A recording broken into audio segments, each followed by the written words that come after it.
Bueno, buenas tardes, bienvenidos a todos a esta sesión que tenemos con el doctor Álvaro Segovia Cruz. El doctor Álvaro Segovia Cruz es nuestro director general de crímenes de alto impacto. Entre ellos lo que se estuvo dando, que es el huachicoleo, claro que no ha terminado, pero él se ha especializado en estudiar las subculturas criminales. Él también es director de su propia empresa de Sicarsos. Es un doctor con una amplia experiencia tanto en la criminología, la criminalística, se ha desempeñado en distintos puestos y aparte ha tenido publicaciones en revistas indexadas. Yo pudiera tardarme bastante tiempo en estar presentando al doctor, pero sí quisiera que lo escucharan de propia voz de algunas de las recientes actividades que él ha realizado. Entonces, aquí es darle continuidad a el aniversario del Colegio Federal de Peritos, 4 años de actividades. Entonces, él nos va a hacer el favor de dictar esta conferencia. ¿Cómo podemos ligar esa pregunta, el por qué de la criminología, el cómo de la criminalística y esta unión que parece que se intersectan en lo que es el derecho? Ahí se verá la normatividad entre lo que es la victimología, las políticas criminales, entre otras. Entonces, doctor Álvaro, si nos hiciera favor de mencionar sus últimos trabajos que ha realizado. Él salió victorioso, creo que es el mayor triunfo que él tiene ahorita, de que a pesar de haberse vacunado contra el COVID, pues fue víctima de él, pero salió victorioso. Pero bueno, nadie se puede confiar. Adelante, buenas tardes, doctor. Gracias, buenas tardes, muchas gracias, un gran saludo a todos y cada uno de ustedes, es un placer estar con ustedes, gracias por la invitación, estimado doctor Víctor, como siempre, un verdadero honor ser parte del Colegio Federal de Peritos, y sí, efectivamente, vamos a ver un tema muy interesante, que es la relación de la criminología, la criminalística con el derecho. Hago la presentación rápido, con tal y como indicaba el doctor, soy abogado, notario y actuario, con licenciatura en Derecho por la Benemérita Universidad Autónoma de Puebla, por la misma institución, una segunda licenciatura en Criminología. Posteriormente tengo la maestría en Criminología y Criminalística con 10 especialidades en el área de la criminalística como perito y de la misma manera un doctorado en Ciencias Penales y Juicios Orales. Uno de los objetivos que ha seguido su servidor es precisamente que la criminología y la criminalística desde el ámbito forense tengan esa importancia en la aplicación del derecho. He escrito artículos en México a través de la Universidad Autónoma de Tlaxcala, así también como hemos escrito artículos en revistas sudamericanas que se han llevado a cabo su publicación en Venezuela, y de la misma manera también en Cuba, participando precisamente en Abogacía 2016, llevando a cabo un tema tan interesante como lo es la criminología en el sistema acusatorio y adversarial. Y tal y como indicaba mi estimado amigo el doctor Víctor, pues definitivamente hace algunos, no menos de 2 meses, pues tuve la desfortuna de vivir la situación que se ha manejado a nivel mundial en la pandemia, de ser víctima de lo que es el COVID-19, y afortunadamente, pues bueno, estamos nuevamente con ustedes y muy contentos de disertar este tema. Voy a pedir que me permitan compartir pantalla, tenemos una presentación para ustedes y vamos a analizar precisamente por qué a través de la reforma del año 2008 que entra precisamente el sistema acusatorio adversarial en el ámbito penal con aplicación total para todo nuestro país en el año 2016 y que genera una reforma también interesante de forma constitucional, que es la aplicación de los derechos humanos y el respeto a los mismos. Y esto es muy interesante, ¿por qué? Porque recordemos que antes de la reforma del año 2011, la Constitución nos llevaba de alguna forma de la mano al respeto de las garantías individuales consagradas en el artículo 1 al 29 constitucional, pero esta gran reforma vuelve la Constitución totalmente garantista y nos determina que el Estado no deberá reconocer los derechos humanos sino tiene la obligación de protegerlos, ya que los derechos humanos son, estos derechos son pro hominem, es decir, que por simple hecho de ser humano, esos derechos deberán ser protegidos por el Estado. Y eso, pues, es muy interesante. Les pido por ahí al encargado me permita compartir pantalla. Muchas gracias. Ahora bien. Lo puede hacer, doctor, no hay problema. ¿Ya? Sí, ok, sí. Perfecto. Muchas gracias. Ya creo que ya quedó. Perfecto. Muchas gracias. Permítanme tantito para que podamos compartir esta presentación que ya tenemos para ustedes. Ok, y podamos obviamente, me comentan ahorita si se llega a ver la presentación, por favor. Parece que todavía no. Permítanme. Ok.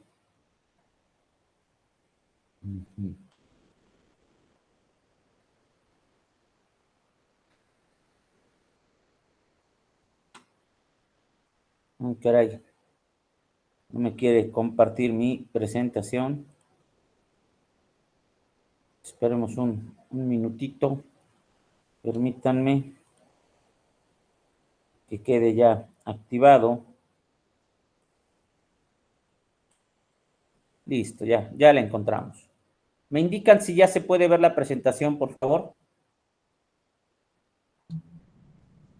Ya, doctor, ya la podemos ver. Gracias, muy amable. Si tienen alguna duda me pueden interrumpir, por favor, ese es el objetivo. Recuerden que el conocimiento es bidireccional.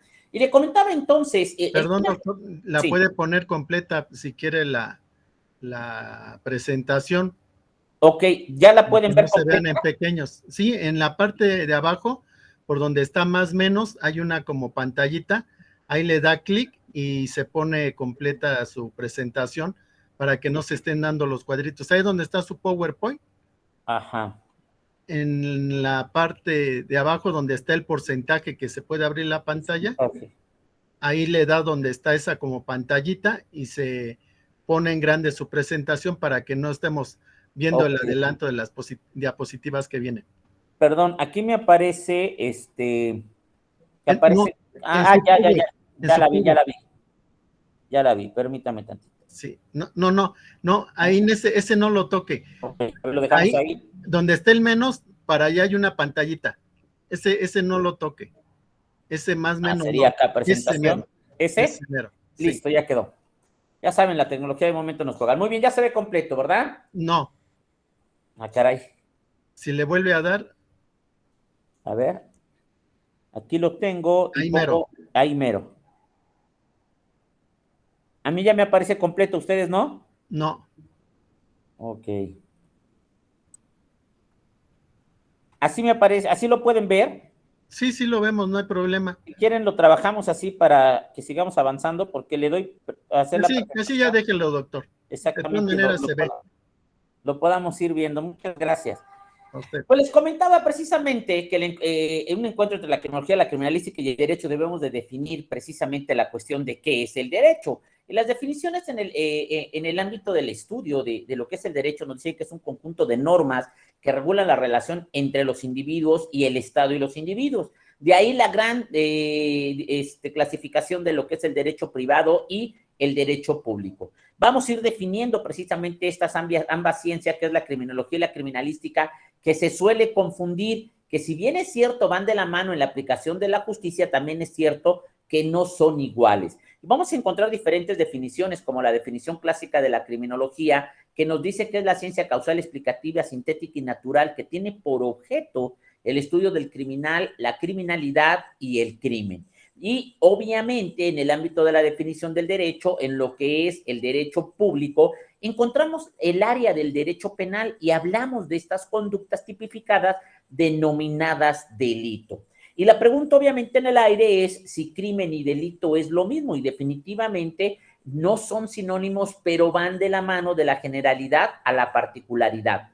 ¿Qué es un crimen? Es una conducta antisocial que permea a la sociedad donde se desarrolla, y el delito son conductas antisociales que están tipificadas en un código penal.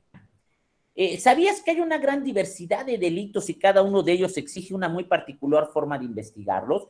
Encontramos una clasificación muy interesante dentro del artículo 19 constitucional que tiene relación y se concatena con el 167 de la Codificación Procesal Nacional, del Código Nacional de Procedimientos.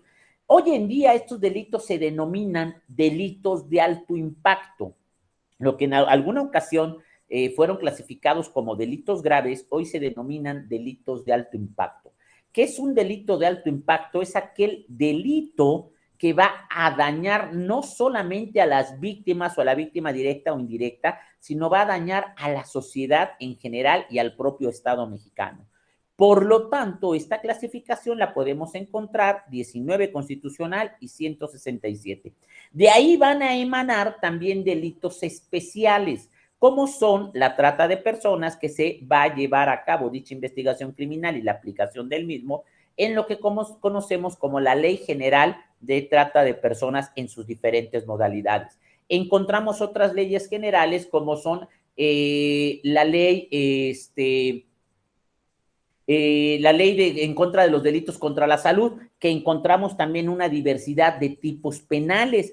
Y así sucesivamente dicha clasificación tiene una relación muy importante con lo que es el artículo 155 del Código Nacional de Procedimientos Penales, que son aquellas condiciones en las cuales una persona a través de investigación se hará acreedora o no a la privación de la libertad, ya sea de manera oficiosa o que se pueda en un momento dado o a través de la justificación correspondiente que dicha prisión sea necesaria, ¿correcto? La justificación que se puede llevar a cabo 3 actividades importantes, que es evadir la acción de la justicia, entorpecer la investigación criminal o que la víctima corra un riesgo. Esto quiere decir que la clasificación de los delitos nos va a dar la pauta en cómo se van a hacer estas investigaciones. Y aquí es donde la criminología y la criminalística forense participan. Entendamos que en México existen reconocidas 39 ciencias forenses. ¿Qué son las ciencias forenses? Aquellas ciencias que participan en la correcta aplicación de justicia. Sin embargo, es enunciativo y no limitativo. Vamos a ver algunas de ellas. Es importante también para la investigación de los delitos que se respete la metodología general de la investigación, ya que la investigación criminal en ella va a recaer el objetivo del propio código, que está sustentado en el artículo 2 o el artículo 2, donde se determina que el objetivo principal de este código es precisamente que el culpable no quede impune, que se haga la reparación del daño y que obviamente a la víctima se le pueda hacer justicia. En la investigación criminal encontramos 2 vertientes muy importantes, que es el área de la criminalística a través de la investigación del lugar de los hechos o el lugar de intervención, tal como lo justifica el artículo 21 constitucional, y la criminología forense, que tiene por objeto el estudio de las conductas de quien lleva a cabo la ejecución de un hecho con apariencia de delito. En cualquier acción delictiva se presentan invariablemente un autor y el resultado material de su conducta. Dependemos a este autor desde qué ciencia lo veamos. Si lo vemos del derecho, será aquel activo que ejecute una conducta que podrá tipificarse como delito. Si lo veo desde el punto de vista de la criminología, es aquella persona que comete una conducta antisocial y que, si es comprobada, se va a denominar criminal. Y platicábamos hace unos momentos, ¿cuál es la diferencia entre crimen y delito?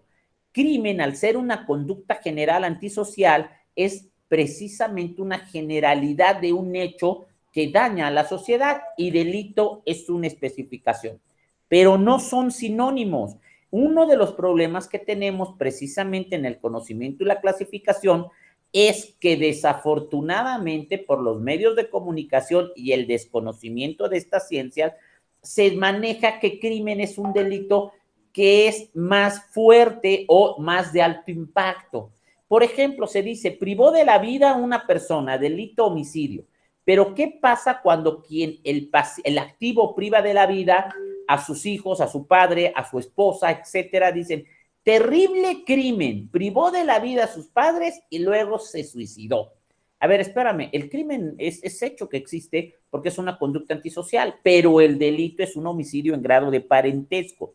No tiene relación alguna la clasificación de crimen y delito por el impacto social que se tenga. Eso es muy importante que quede bien establecido. El estudio del probable responsable, tal y como lo maneja el Código Nacional de Procedimientos Penales, deberá de estar sustentado en un derecho muy importante del activo, que es el derecho de presunción de inocencia. Y obviamente en la ejecución de la responsabilidad se va a denominar un hecho con apariencia de delito. Esto estará justificado en los primeros artículos de la Codificación Nacional y sustentado en el artículo 314, 315 y 316, donde nos determina que cuáles son los elementos necesarios para obtener un auto de vinculación a proceso, y nos pide dos requisitos importantes. Primero, que exista un hecho con apariencia de delito o que la ley enmarque como delito, y la posible probabilidad de que el imputado haya participado. Por lo tanto, al existir el probable responsable del hecho con apariencia de delito, se encargará la criminología de realizar el examen integral de su conducta. La criminología forense estudiará la conducta del individuo denominado victimario. Requisito indispensable para la justicia penal. A su vez, el estudio de los indicios encontrados se ocupará la ciencia de la criminalística. Ambas disciplinas, que son hermanas, provienen de un tronco común, que son las ciencias forenses. Y la pregunta en el aire es, ¿qué son las ciencias forenses? Porque se habla mucho de ellas. Las ciencias forenses, obviamente, forense se refiere estrictamente al arte del debate. Forense viene de forum, foro, que es donde se partía la justicia en la antigua Roma. Recordemos que en México el fundamento de la aplicación del derecho es el derecho romano, ya que hay dos vertientes importantes de este derecho en el occidente, que es el derecho romano y el common law. Su raíz latina es foro, que se refiere precisamente que era un espacio público donde se impartía justicia en Roma y todos los ciudadanos podían asistir a verificar que efectivamente se impartiera esta justicia de forma pronta, expedita y sobre todo justa. El adjetivo forense simplemente designa la conexión. Sí, adelante. ¿Alguna pregunta? No, doctor, están ingresando. Ok, perfecto. En discusiones públicas o debates, esto quiere decir que era público, y precisamente la reforma genera que a partir del 2016 se pueda llevar a cabo la aplicación de justicia en orden público. En muchos estados de la República, las ciencias forenses ya están participando en diferentes materias del derecho, como es el derecho civil, derecho mercantil, derecho familiar, el derecho laboral con la última reforma. Esto quiere decir que se están llevando a cabo el seguimiento para que todas las ramas del derecho sean oral y obviamente sea ante un juez, y que se pueda llevar a cabo las técnicas de litigación. Precisamente en el estado de Puebla, de donde yo les transmito, el día de hoy entra en vigor el sistema oral en el derecho familiar. Y qué importante es la criminología y la criminalística en su participación. Por ejemplo, ¿cómo podemos abordar la ciencia de la criminología en un derecho familiar? Muchos han de decir, no, es imposible, ya que la criminología solo investiga crímenes. Sin embargo, existe un área de oportunidad y de labor que se conoce como estado de riesgo social de un individuo, y que la criminología puede determinar el estado de riesgo social o de papá o de mamá para que se pueda llevar a cabo el respaldo de los derechos de los menores con base al interés superior del menor fundado en el Tratado de Beijing. Esto quiere decir que si el papá o la mamá tienen actividades que generen un riesgo para los menores, estos deberán de ser protegidos por el Estado a través del juez familiar. Y si se dan cuenta, entonces las ciencias forenses tienen una relevancia muy importante. Esto ya que engloba una amplia gama de disciplinas, cada una con prácticas distintivas. Las disciplinas de las ciencias forenses exhiben una amplia variabilidad de técnicas. Mucho ojo. Una cosa es la metodología y otra cosa son las técnicas, ya que la técnica es la forma de llevar a cabo la investigación para efectos de obtener un resultado. Aquí tienen algunas ciencias forenses, no todas, pero que pueden participar en la correcta aplicación de justicia en diferentes materias. Su servidor ya ha presentado dictámenes en criminalística forense, en criminología forense, en ciencias que emanan de la criminalística como la grafoscopía, la documentoscopía, la lofoscopía, el hecho de tránsito terrestre, avalúos de bienes muebles, de bienes inmuebles, en el ámbito de la criminología forense, el estado de riesgo social, la adaptabilidad, etcétera. Y bueno, empezamos con lo que son artes forenses, la antropología forense, balística forense, criminalística de campo, y ahí hago un paréntesis, porque existe una subclasificación que hoy en día ha sido muy importante para la investigación criminal, que es la mecánica de hechos. Tenemos precisamente también dactiloscopía, documentoscopía, entomatología forense, fisionomía forense, fotografía forense, genética, hechos de tránsito, puede ser hechos de tránsito terrestre, hechos de tránsitos aéreos, hechos, por ejemplo, para pagos de seguro en el ámbito comercial, hechos de tránsito marítimos, hematología forense, incendios y explosivos, y eso está muy interesante porque lo que es incendios y explosivos, y me quedo en incendios, acabamos de terminar la capacitación de un diplomado a lo que son ingenieros eléctricos, ¿sí? E ingenieros mecánicos. Imagínense la importancia de la ingeniería forense para determinar, por ejemplo, un ingeniero eléctrico de dónde emana el incendio y quién lo genera, si fue provocado o fue un accidente. Informática forense, que vaya, es importantísimo, la ingeniería en sus diferentes modalidades, la medicina forense, meteorología forense, odontología forense, patología forense, peritajes en el ámbito de caligrafía, como puede ser grafoscopía o incluso el ámbito caligráfico para determinar la belleza de la escritura. Y bueno, no podemos dejar pasar la psicología forense, que es una de las ciencias muy importantes en el ámbito forense, ya que estudia al ser más complicado en la Tierra, que es el ser humano.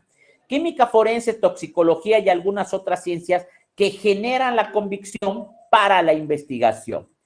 Ahora bien, durante la investigación de los delitos, los agentes investigadores, como son el Ministerio Público, policías judiciales o policías ministeriales, peritos, y aquí es donde entra la participación de los especialistas de cualquier ciencia, arte u oficio, deben integrar un solo equipo de trabajo. Esto es importantísimo.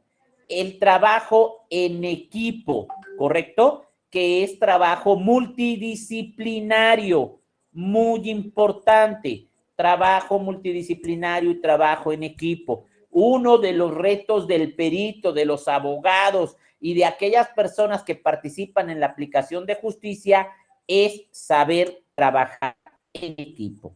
Cada uno de los integrantes del equipo tiene funciones específicas que deben de ser respetados por los restantes a fin de evitar interferencias que se traducen frecuentemente en fracasos generadores de impunidad. Otra de las subramas que podemos entender, por ejemplo, en el ámbito de la criminología, son los perfiles criminológicos que se pueden exhibir en el ámbito del derecho penal, incluso en el ámbito familiar, solicitando un perfil criminológico de quien ostente, por ejemplo, en el ámbito familiar, quien ostente la patria potestad o la guarda y custodia, o en su defecto, en el ámbito penal, un perfil criminológico de quien ha cometido un hecho con apariencia de delito. Y bueno, ya habíamos definido que la criminología es la ciencia causal explicativa, sintética y natural que tiene por objeto el estudio del crimen, el criminal y la criminalidad, y que la importancia de la misma, que es una ciencia interdisciplinaria, pues estas se ocupan de los delitos y crímenes y obviamente en conjunción con diferentes ciencias como el derecho, la sociología, la psicología, incluso las neurociencias, que son ciencias nuevas que generan el estudio de la actividad del cerebro a través de la ejecución de lo que son los neurotransmisores como dopamina, serotonina, etcétera, ya sea la excesiva producción de ella o la ausencia de los mismos. Pero para realizar un análisis exhaustivo del fenómeno es necesario un enfoque que integre y coordine todos los resultados científicos procedentes de diferentes disciplinas. Y en este caso la criminología deberá de tender a ubicar ciertos parámetros conductuales y aquellos factores que han generado que un individuo realice una conducta antisocial. Hablamos de factores endógenos, exógenos, preponderantes, desencadenantes, así también como aquellos elementos constitutivos de lo que es la conducta antisocial, generando también un estudio de los diferentes tipos de conducta, como es la social, prosocial, antisocial, parasocial, que en este caso también son actividades que genera el individuo. La criminología, ser una ciencia empírica disciplinaria, se ocupa del estudio del crimen y del delito, del victimario, la víctima y el control social del comportamiento delictivo. Y aquí hacemos un paréntesis en lo que es la víctima, ya que actualmente a partir de la década de los 70, la victimología se desprende de la criminología como ciencia nueva. Esto en el primer encuentro internacional que se lleva a cabo en Israel. Y por primera ocasión se le da esa importancia a las víctimas y surge esta ciencia que ya estaba relacionada con el ámbito de la criminología como una ciencia nueva, que es la victimología. La primera clasificación que se lleva a cabo de víctimas, obviamente es Mendelssohn, quien lleva a cabo esta clasificación a partir de la Segunda Guerra Mundial, pero no podemos ir muy atrás, ya que la propia criminología se desprende del derecho penal a finales del siglo XX, es decir, a principios del siglo XX, perdón, finales del XIX, en lo que es la escuela positivista, con lo que conocemos como los padres de la criminología. Empezamos, obviamente, por César Lombroso, con su nombre que es César el Lombroso, Ferri y Garófalo, y ellos conocidos como los padres de la criminología. Y obviamente una parte importante actual de la criminología es la prevención, es decir, que las conductas antisociales se pueden prevenir y si ya se han ejecutado la elaboración de políticas públicas para prevención del delito en el ámbito secundario y terciario. Ponemos en el ámbito central el delito o la conducta antisocial y vamos a estudiar 3 puntos importantes. Primero, el delincuente, ¿por qué lleva a cabo dicha conducta?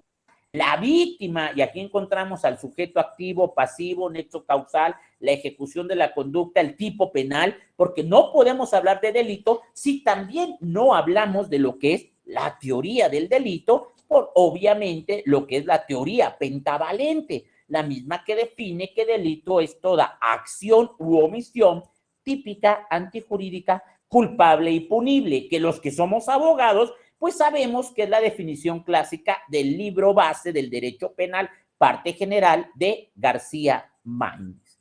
Y del impacto de esta relación entre víctima, victimario, activo y pasivo en la ejecución de un hecho con apariencia de delito en la sociedad o en la comunidad.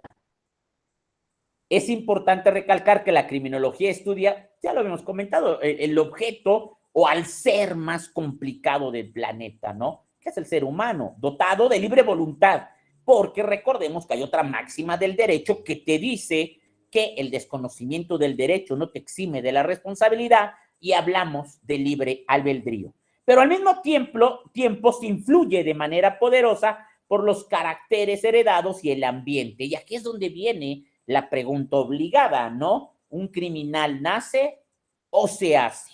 ¿Ustedes qué opinan, compañeros que nos acompañan? ¿Un criminal nace o se hace? Buenas tardes, doctor. Licenciado Víctor Manuel Pérez de Tijuana. Yo estoy convencido que el criminal nace. El criminal nace. Lo trae de nacimiento, patológico.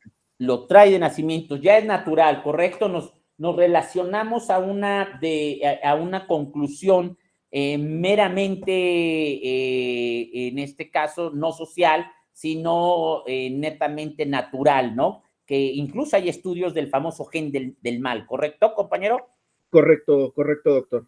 Ok, entonces aquí lo influyen los factores endógenos en el individuo, como incluso pueden ser daños en el ámbito cerebral a través de algún daño en el frontal, prefrontal, parietal, occipital, etcétera. Muy bien, compañero, muchas gracias. Que tengo una opinión distinta al compañero.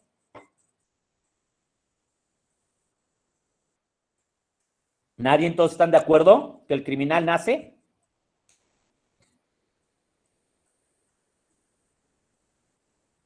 Bueno, parece ser que estos están de acuerdo contigo, compañero. Bueno, realmente en la tesitura es muy complicado en esta sesión poder determinar este hecho, porque llevamos años tratando de descubrir el hilo negro, ¿no? Yo creo, perdón. Escucho. Sí, no, pues sí tendría que haber una confrontación, porque si fuera cuestión genética, pues qué problema, nada más se quitaría, yo creo, el supuesto gen y se soluciona el asunto, pero no, esto es mucho más complejo, que no es como decir se tiene a un hombre o una mujer, y ahora con toda esta variedad que hay, que los que nacen mujeres si quieren ser hombres son hombres y los que son hombres quieren ser mujeres son mujeres, entonces también sería yo quiero ser criminal y soy.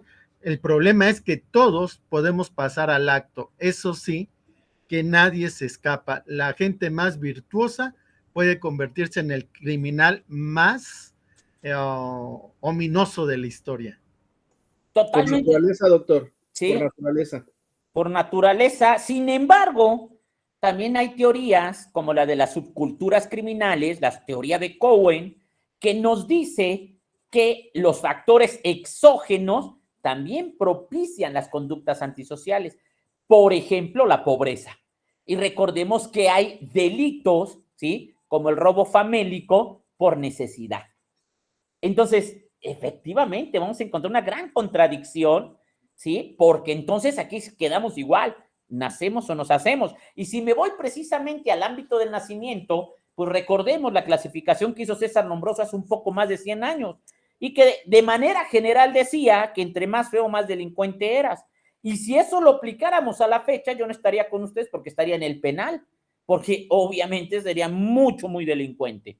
Entonces, aquí debemos de derivar a dos áreas de investigación de las ciencias, que son el área de las ciencias sociales, que se inclina a que se hace a través de los factores exógenos y desencadenantes, y el área de la salud a través de la aplicación de la psiquiatría, la psicología y las neurociencias, que dice que se nace. Y bueno, insisto, no vamos a descubrir el hilo negro, pero sin embargo su servidor, aunque está más inclinado a las ciencias sociales, mi postura es que son ambas situaciones. Hay factores endógenos y exógenos para muchos criminales. Los factores exógenos son más importantes para la influencia, y para muchos los factores endógenos. Y bueno, insisto, ahí tenemos la teoría de Cohen para el efecto de los factores exógenos, y tenemos el estudio de las neurociencias con estudios como el gen del mal. ¿Cuál es la importancia de la criminología para el derecho? Pues es ofrecer auxilio al legislador, un especialista en la conducta criminal, como lo somos los criminólogos. Tiene tareas fundamentales, que es proporcionar instrumentos y conocimientos para determinar y cuestionar y darle respuesta a la pregunta. ¿Por qué? ¿Por qué una persona que el día de hoy de 6 a 7 les da una plática, como su servidor, el doctor Segovia, con un conocimiento científico aprendido durante muchos años, porque al terminar se dirige al centro de la ciudad de Puebla, saca un arma y mata a 25 personas y se suicida o huye? ¿Qué pasó? ¿Cuáles fueron las circunstancias que propiciaron que una persona adaptada a la sociedad de momento realice estas conductas? ¿Qué pasó en la vida de esta persona? ¿Cuál fue ese factor desencadenante que generó esta conducta? Y que para el derecho no le importa el por qué. Para el derecho se ejecuta una acción con apariencia de delito y deberá de ser castigado a través de la implementación del sistema de justicia acusatoria y adversarial penal. Y que si la teoría del delito de la fiscalía no es comprobada, ¿sí?, a través de una defensa activa o pasiva, así lo haya ejecutado, no será responsable del hecho con apariencia de delito. ¿Se dan cuenta de lo interesante que es la criminología forense y la gran aportación que tiene al derecho? Y no se puede quedar atrás la criminalística denominada como la ciencia del pequeño detalle, que insisto que hay una gran confusión, como cuando quien desconoce el ámbito psicológico psiquiátrico confundimos la psicología con la psiquiatría. La criminalística, como muchas de las disciplinas, cuenta con una gran variedad de elementos desde las ciencias y técnicas. Recordemos que en el ámbito de la investigación de la criminalística denominada la ciencia de pequeño detalle, estará sustentado y fundamentado en la metodología de la investigación, pudiendo utilizar cualquier método que se ha llevado a cabo y se ha estudiado, como son el método analítico, el comparativo, el inductivo, el método científico, el método cuantitativo, el método cualitativo o los métodos mixtos, que tendrá por objeto a través de esta metodología seguir paso a paso la investigación para llegar a un propósito que es el esclarecimiento de la verdad y poder aplicar la justicia. ¿Qué es la criminalística? Es la disciplina que aplica los conocimientos, métodos y técnicas de lo que son disciplinas científicas naturales para el análisis de elementos relacionados con la ejecución de un hecho con apariencia de delito. Y esta tiene diferentes objetivos, como son, uno, la identificación, individualización del posible autor del delito de la víctima y otra persona. Por ejemplo, la dactiloscopía. Tenemos un científico mexicano oriundo de Ciudad Juárez, Chihuahua, un estimado amigo, un gran científico, el doctor Alejandro Cárdenas, quien perfecciona la rehidratación cadavérica y la reversión de putrefacción, que su objetivo principal fue precisamente identificar a las víctimas de hechos con apariencia de delito. Hablamos de la reconstrucción, que es la recreación más plausible o más acertada a la dinámica de los hechos. Y yo insisto, existe la criminalística de campo, pero la subespecialidad, porque es parte de lo que su servidor ha trabajado de manera constante, participado en diferentes, un sinfín de audiencias de sobrecimiento y audiencias de juicios orales, con la materia de, en este caso, mecánica de hechos. Que la mecánica de hechos tiene como objetivo determinar el desenvolvimiento físico-mecánico entre la víctima y el victimario, así también como la fijación del lugar de los hechos y de la misma manera la participación de ellos. Fíjense lo interesante de lo que es la recreación más plausible. Demostrar mediante estudio y pericias científicas, ejemplo, la balística, determinar que en este caso el indicio que se recolectó, como es un casquillo y una bala, son de un determinado, de una determinada arma de fuego, la cual ha sido etiquetada e embalada, ¿sí?, para efectos de su estudio. Y obviamente tener una tesis explicativa, que esta tesis será la motivación del por qué la ejecución de la conducta y será la parte fundamental de lo que los abogados conocen como la teoría del caso. ¿Qué es la teoría del caso? Desde el ámbito legal y en el ámbito del derecho penal, pues es una hipótesis que tiene o está conformado por tres elementos importantes. Primero, un hecho fáctico que sea real y creíble. Un hecho jurídico que se encuentre en lo que es la legislación. Y esta parte es lo interesante. Y un hecho probable. Y cuando hablo de probable, hablo de probabilidad en porcentajes de la aplicación de la ciencia. ¿Correcto? Para poder llevar a cabo el estudio de lo que es la criminalística en un hecho con apariencia de delito o sustentado en la investigación por parte de la policía o las policías en el área del primer respondiente o determinado el lugar de intervención, se deberán de complementar los siguientes principios. Principio de uso, que es la clave para discernir el tipo de agente o instrumento utilizado, tipo de arma, cómo se ejecutó, un arma punzocortante, en un momento dado, un elemento que se puede haber utilizado como arma, en un momento dado, incluso si hablamos del ámbito de un delito cibernético de fraude, pues la propia computadora, CPU, disco duro, es decir, aquellos elementos que sirvieron para la ejecución del hecho. Principio de producción estipula que ante un delito, el agente mismo siempre deja un rastro, una evidencia material. Más adelante vamos a ver qué es una evidencia y qué es un indicio, porque si bien es cierto, tienen un mismo origen, cambia en el momento en que se lleve a cabo la investigación forense. Principio de intercambio. En el lugar de los hechos siempre se produce un intercambio, ya sea de materiales entre la víctima y el victimario o en el lugar de los hechos. Algo muy sencillo, un hecho con apariencia de delito de daño en propiedad ajena por la colisión de dos vehículos automotores. Cuando dos vehículos chocan, pues obviamente la pintura de uno sobre el otro se puede encontrar por este principio de intercambio. Principio de correspondencia. En el cuerpo de la víctima se puede aparecer marcas o rastros impresos que delaten a la gente que empleó el hecho. Por ejemplo, una mordedura, o si hablamos de un delito de índole sexual, posiblemente semen, líquido vaginal, algún vello, etcétera. Principios de probabilidad. Este principio de probabilidad es muy interesante, ya que tras la reconstrucción de los hechos o la mecánica de los hechos, se procederá al cálculo de la probabilidad del resultado. Por eso es importante que en la mecánica de hechos, como los dictámenes que su servidor realiza, utilicemos ciencias exactas, como es la física y la matemática. Principio de certeza. La investigación finaliza cuando se valora de forma cualitativa o cuantitativa, según sea el caso, los indicios encontrados en el lugar. ¿Cuál es el objetivo de la criminalística? Responder 7 preguntas, las cuales han denominado las 7 preguntas de oro. ¿Qué, dónde, quién o quiénes, cómo, cuándo, por qué y con qué? Esas son las 7 preguntas que se deben de responder durante la investigación científica. ¿Qué es un indicio? Todo elemento perceptible por nuestros sentidos. Todo aquel elemento, ¿sí?, o material sensible y significativo que se encuentre en el lugar de los hechos, lugar del hallazgo o lugar de intervención, que haya sido levantado, etiquetado y embalado.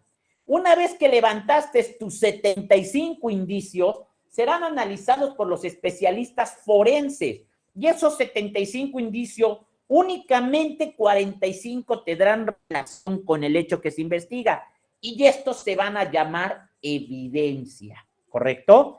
Ahora, ¿cuál es el procedimiento o los pasos que sigue una prueba? Primero es un indicio, luego es una evidencia.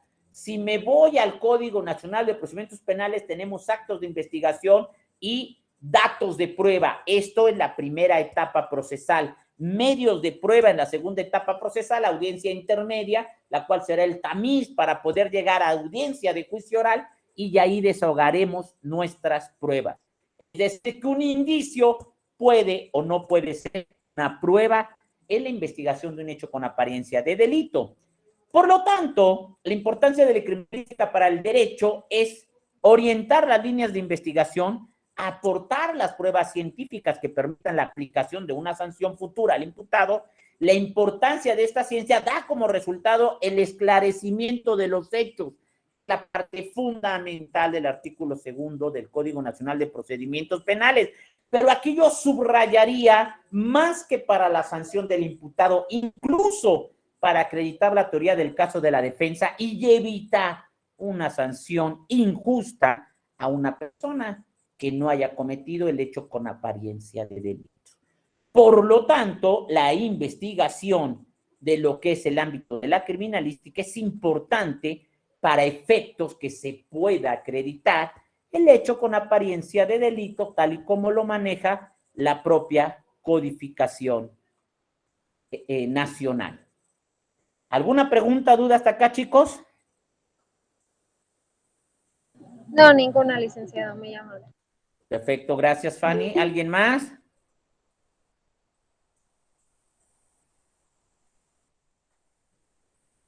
¿Preguntas, comentarios, quejas, sugerencias?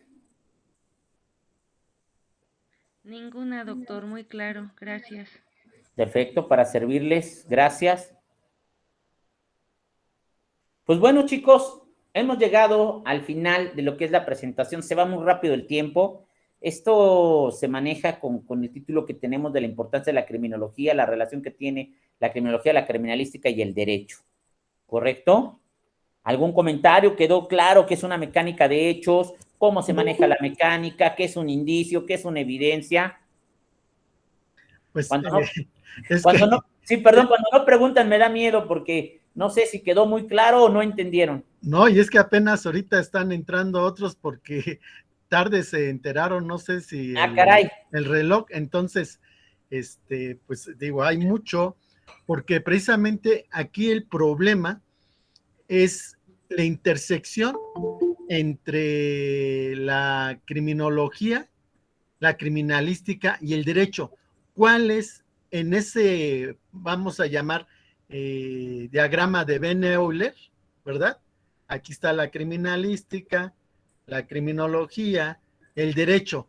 ¿Cuál es la intersección, maestro? La Doctor, perdón. conducta o la ejecución conductual de un individuo o de varios.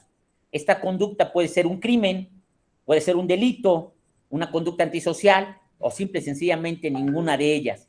Esta conducta individual genera la aplicación del derecho en una investigación auxiliado de la criminología que estudia la conducta del individuo a través del desenvolvimiento físico-mecánico del sujeto activo desde la criminalística. Lo que une a las tres ciencias es la conducta humana. Muy bien. Ahora, entender este camino para realizar el crimen o el camino para hacer una victa, el iter criminis y el iter victimae, donde confluyen, igual digo, supongo que la conducta, pero el indicio que hace a uno y a otro, no sé, para poder instaurar no lo que se dice mal, que es una política criminal, sino políticas criminológicas atendiendo a lo que dice el doctor Eric Gómez Tagle. Con base a la pregunta, recordemos que la intercriminis es el camino que lleva a cabo el criminal hasta encontrar a la víctima. La intervíctima es el camino que tiene la víctima hasta encontrar la ejecución de esta conducta. Cuando el víctima y victimario se encuentra, hay una ejecución conductual de ambas partes. Esto aquí influye, aquí recae y aquí se generan los indicios y las evidencias. Puede ser que en ese momento exista una detención en flagrancia o no. Si existe, se tendrá que determinar a través de diferentes ciencias forenses si efectivamente esa conducta se tipifica o encuadra en lo que es el delito. Porque puede ser una conducta antisocial, pero no puede ser delito. En este momento convergen, en este momento surge. Objetivo principal, elaboración de políticas criminológicas para la prevención, tal como decía mi estimado amigo, el doctor Eric Gómez Tagle López, que una de las bases fundamentales o de los principios fundamentales o el objetivo fundamental hoy en día de la criminología es la prevención. Incluso en uno de sus libros lo determina, que una sociedad más segura es la que más previene y no la que más castiga.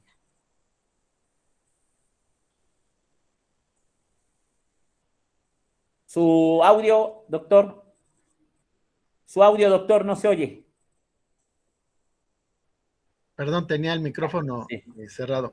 Sí, le decía que pues una hora que era lo pactado, pues obviamente no alcanza, pero sí me gustaría que el público con toda la confianza hagamos preguntas como si nunca hubiésemos escuchado esto de la criminología, de la criminalística y bueno, el derecho, porque hasta hoy día yo sigo escuchando muchos juristas, gente dedicada a las ciencias penales, que hacen como sinónimo delito y crimen. Entonces usted ya lo ha aclarado bastantes veces, sin embargo, parecería que no quedan claro, porque si evidentemente la criminalística tiene 7 preguntas de oro, entonces ¿habrá diferentes para la criminología?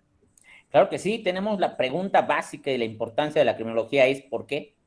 ¿Por qué un individuo ejecuta una conducta cuando técnicamente no había una razón que propiciara? Y obviamente la criminología va a determinar estos factores endógenos, exógenos, desencadenantes y preponderantes. ¿Por qué la llevó a cabo? Que es una pregunta independiente de las 7 preguntas de la criminalística. ¿Quién, cómo, cuándo, dónde, por qué, para qué y con qué? Son ciencias diferentes. Y dábamos el ejemplo, estimado doctor, precisamente la gran confusión que tenemos los que desconocemos el ámbito psicológico y psiquiátrico. Creemos que la psicología y la psiquiatría son ciencias iguales. Y no es cierto, por supuesto. Entonces, esa gran confusión a mí me ha pasado. Me llaman y me dicen, doctor Segovia, ¿qué pasó? Oye, me lo acaban de recomendar. Sí, ¿qué necesita? Necesito un dictamen en criminología. Y entonces mi mente vuela a un análisis conductual, ya sea del victimario, de la víctima, pues me iría victimología. Yo, sí, ¿cómo no? ¿Qué necesitas? Ah, pues saber si hubo huellas en el lugar de los hechos, espérame, abogado, doctor, entonces quieres en criminalística y precisamente en grafoscopía. Y me dicen, es igual. No, no es igual, porque si tú me anuncias como perito en criminología y emito un dictamen en criminalística, pues tengo un gran error en el conocimiento de las ciencias forenses. Sí, en la dactiloscopía, ¿no? Para ser más precisos. Exactamente, ¿no? Entonces, ¿qué es lo que quieren? Otra de las preguntas obligadas para nosotros los peritos cuando llega el abogado es, abogado, quiero que me hagas una mecánica de hechos. Claro, estoy para servirte. Abogado, ¿cuál es tu teoría del caso? ¿Qué quieres demostrar?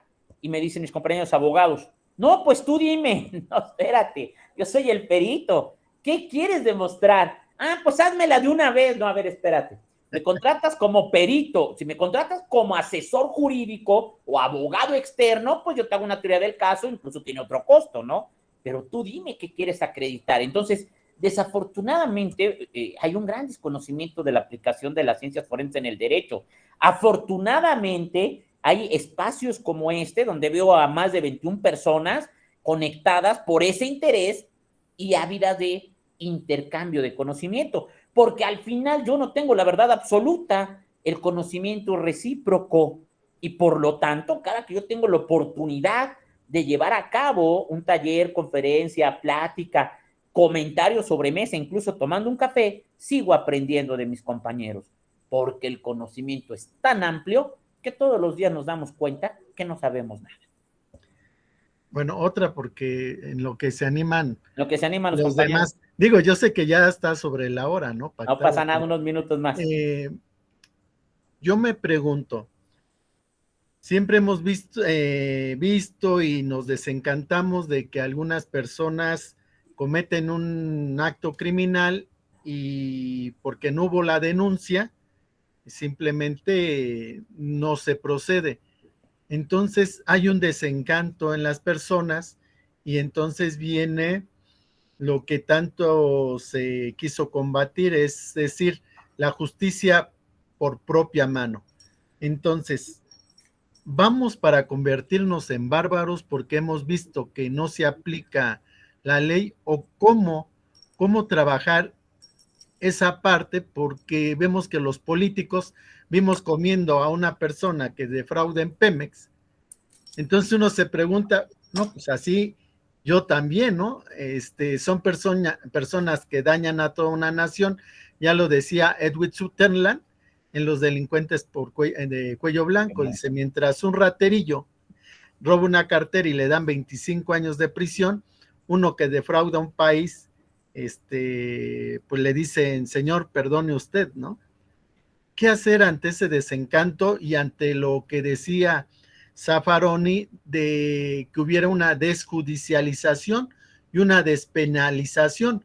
Vemos que, bueno, creo yo, que no funciona todavía eso, que haya lamentada mediación, porque uno sale desencantado, me roban una computadora y aquel, pues nada más te puedo dar 10 pesos, punto, y me tengo que aguantar. Divido la respuesta en dos partes importantes. La primera, desafortunadamente el desconocimiento del sistema nos obliga a no creer en él. Yo soy un fiel creyente del sistema. ¿Qué pasa cuando una persona es detenida y la vemos a los 3, 4 días en la calle? Es que liberaron al ratero, liberaron a ver, no, espérame.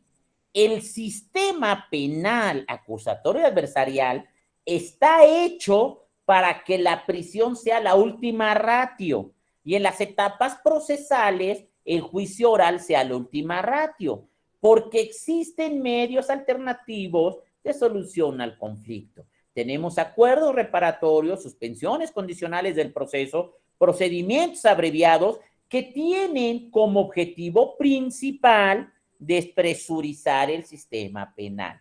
Y por lo tanto, ante el desconocimiento de las etapas procesales y el sistema, creemos que existe esa impunidad. Ahora bien, desafortunadamente, la impunidad se sigue manejando, tal vez no en México, en otro país llamado Narnia podrá existir. Punto 2, con base a lo que dice el doctor Zaffaroni, pues podemos hablar de la criminología crítica aplicado a la crítica jurídica. La criminología crítica nos determina que hay dos vertientes importantes del estudio, que es el reduccionismo y el abolicionismo. dentro de lo que comenta Zaffaroni es el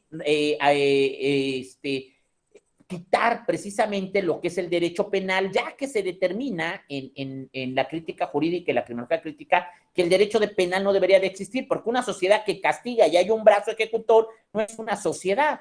Pero por lo tanto yo estoy en favor de la otra tendencia que es el reduccionismo, es decir, sancionar lo menos posible. Efectivamente, en lo que es el abolicionismo, quitarlo definitivamente, no estamos preparados como sociedad mexicana. Esto se ha generado en otros países, como en algunos países de Europa, donde incluso las cárceles ya se están cerrando. Esto no quiere decir que no se cometan conductas jurídicas penalmente castigables, sino que existe un sistema de aplicación del derecho más avanzado que permite que esto esté sucediendo. Pero hablamos de tendencias de criminología crítica dentro de estas dos escuelas y la crítica jurídica. ¿Correcto? ¿Alguna pregunta más? Gracias, doctor. Para servirle, doctor. Pues bueno, los compañeros no se animaron mucho. Para mí es un verdadero honor y un placer haber estado con ustedes. Si no hay otra cosa más que indique, doctor, estoy a sus órdenes. Pues felicitarlo, doctor. Gracias. Agradecer que, bueno, todos sabemos de lo que pasó de personas que no tienen algo mejor que hacer, utilizan su ingenio para cometer los crímenes. Y bueno, ya habíamos hablado en anteriores cursos que, valga la expresión que voy a decir, un idiota no puede cometer un crimen, ¿verdad?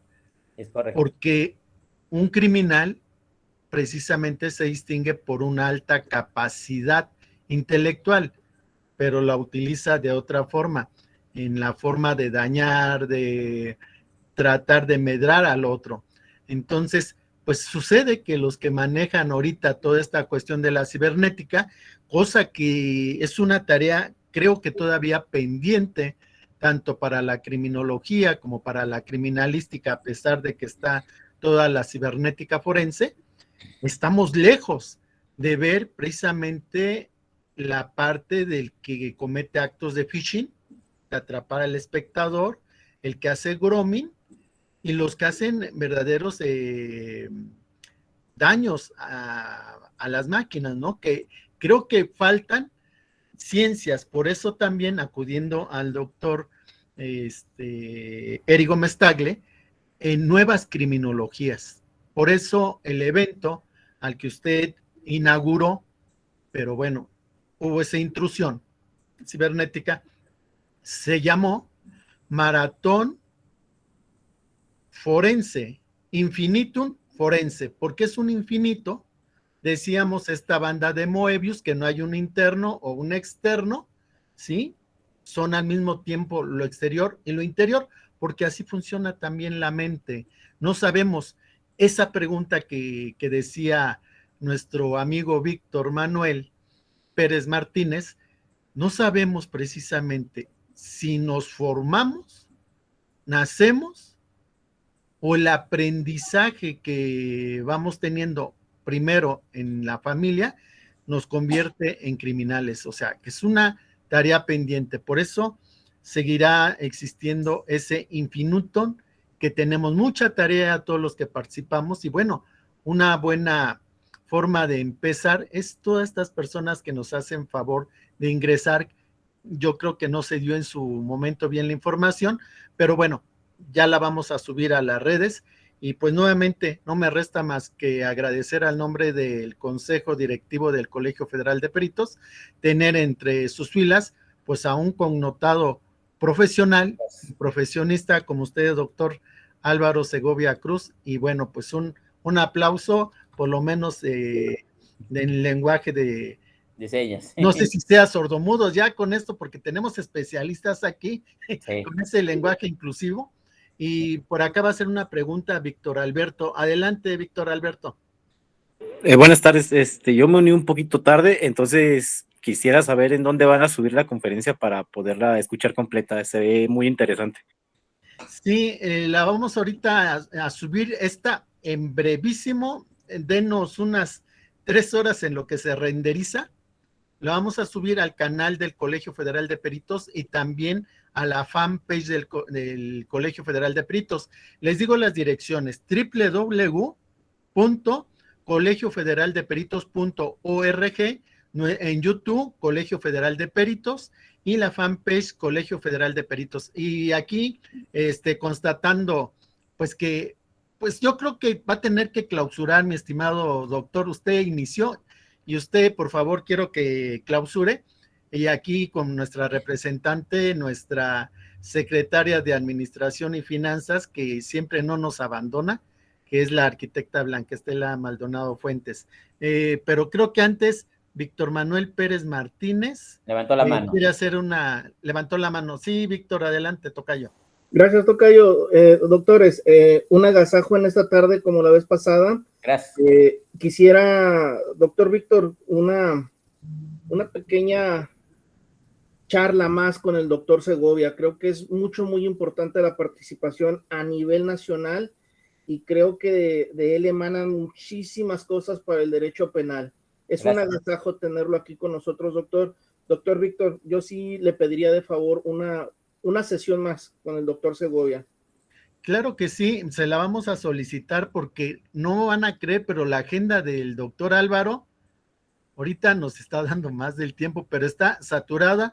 Nos organizamos, él nos hizo favor de inaugurar el diplomado en certificación en psicología jurídico forense, y algunas de las clases las hemos dejado abiertas. Entre ellas vamos a publicar la magistral exposición que hizo para inaugurar.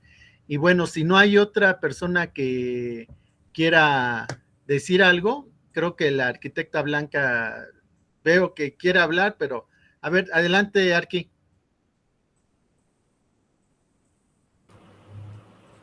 Pues solo agradecerle la participación al doctor Álvaro Segovia. Muchas gracias por transmitirnos todo su conocimiento. Arquitecta, muchas gracias. Es un placer. Gracias a todos y cada uno de ustedes. Doctor, si me permite, pues agradecer, obviamente, y sí, por supuesto, en atención a lo solicitado por su estimado colega Víctor Manuel Martínez, nos ponemos de acuerdo, doctor Víctor, y anunciaremos en un futuro alguna charla que no pase tal vez 15, 20 días. Tenemos, la verdad, la agenda saturada, a Dios gracias, pero para mí siempre es un honor, un gusto y un verdadero placer compartir la experiencia de su servidor y hacer esa retransmisión de conocimiento. Por mi parte es todo, agradezco la atención, que tengan un excelente viernes. Pues clausure, por favor, el evento del 4º aniversario del Colegio Federal de Peritos, por favor, doctor, ya que usted inauguró y usted cierra. Para mí es un verdadero honor, precisamente ya que su servidor inauguró este gran evento que me honra muchísimo, este 4º aniversario, ser parte de este colegio que es mi familia. Muchísimas gracias y damos por cerrado y clausurado lo que son los festejos por este 4º aniversario, esperando verlos en el 5º aniversario y agradecerles a todos y cada uno de quien obviamente es parte del Colegio Federal de Peritos, porque sin ellos esto no sería posible, y también a todos y cada uno de ustedes porque sin su asistencia también esto no sería posible. Muchísimas gracias, damos por clausurado. Gracias, un aplauso de parte de todos. Gracias. Gracias, chicos. Gracias. Gracias a todos. Gracias. Gracias.